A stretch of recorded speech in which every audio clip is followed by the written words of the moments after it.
Қаламызда үлкен спорт мерекесі өтті. Қарағанда Кикушанка каратенің Кумите бөліміні бойынша турнир ұйымдастырылды. Жарыстың басты мақсаты жас ұрпақты спортқа баулу және салауатты өмір салтын насихаттау. Толығырақ келесі сюжетте. Кёкушинкай каратэ ерік жігер мен рухтың мектебі. Бұл жай ғана жекпе-жек түрі емес, ол адамды төзімділікке, тәртіпке және өз-өзіне сенуге тәрбиелейтін өмір философиясы. Біздің мемлекетімізде осы спорт түрін дамытуды қолға алу мақсатында әр аймақтарда түрлі бәсекелер өткізеді. Солардың бірі Қарағандыда дәстүрлі түрде ұйымдастырылатын қалалық турнир. Қазыбек би және Әлихан Бөкейхан аудандарынан 900-ге жуық спортшы өзара кіл мықтыны анықтады.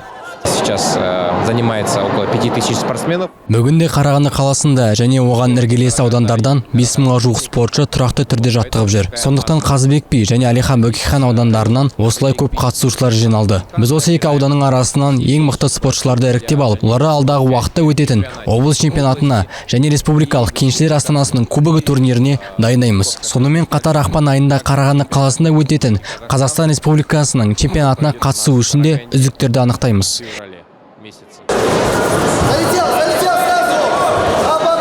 Ең жас қатысушылардың жасы 5 жаста, ал ересектер арасында 18 жастан жоғары ерлер мен әйелдер жас шектеусіз қатысуда. Федерация осы турнир арқылы жаңа таланттарды анықтап, олармен әрі қарай жұмыс істеп, тіпті ұлттық құраманың қатарына қосуға мүмкіндік беруді көздеп отыр. Солардың бірі жас бүлдіршін Саида Ибраева 3 жекпе-жек өткізіп, барлығында жеңіске жетіп, өз салмағында жеңімпаз атанды. Мен каратэмен 2 жыл бойы айналысып келемін және осы турнирге өте ұзақ дайындалдым. Груша соғып, табанды түрде жаттықтық. Жеңіс үшін бар күшімізді салдық. Спаррингтер өте қиын болды. Көп соққыны қайталап жаттықтық. Мен бірінші орын алатынымды нақты білдім.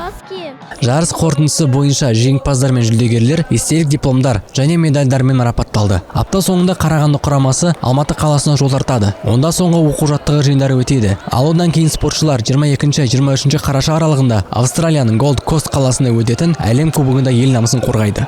Диас Сейілғазин, Дмитрий Обрық, Равиль Валиев, 5-ші арна.